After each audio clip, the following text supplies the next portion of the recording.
Viewers, आपको YouTube channel doctor Ali Usman में खुशामदीद कहते हैं।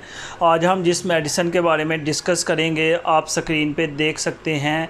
CAC 1000 प्लस के नाम से ये बॉटल आप देख सकते हैं। इसके अंदर कैल्शियम की टैबलेट्स हैं और उसके साथ विटामिन D3 जो कि हमारी हड्डियों को मज़बूत करती है वो भी मौजूद है, और विटामिन B6 जो हमारे स्टोमिक और ब्रेन के फंक्शंस को मॉडरेट करती है।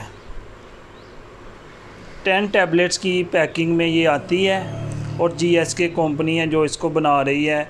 अगर हम इसकी प्राइस की बात करें तो ये तकरीबन 164 रुपीस की ये मेडिसन आती है।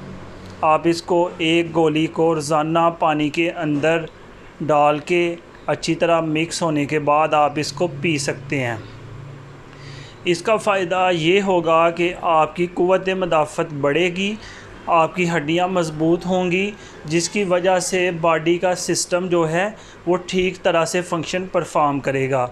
जैसे आजकल कोरोना के मरीज़ों में ये बहुत ज़्यादा इस्तेमाल हो रही है, क्योंकि कोरोना का इलाज कोई नहीं है, उसका इलाज सिर्फ़ यही है कि इंसान की क़ुव्वत मदाफ़त को बढ़ाया जाए। जब इंसान की क़ुव्वत मदाफ़त बढ़ जाएगी तो इंसान की बॉडी खुद कोरोना के वायरस का मुकाबला करेगी। व्यूअर्स, इस तरह की मज़ीद वीडियोस देखने के लिए हमारे YouTube channel doctor Ali Usman को सब्सक्राइब करें और इस वीडियो को लाइक, कमेंट और शेयर करें। शुक्रिया।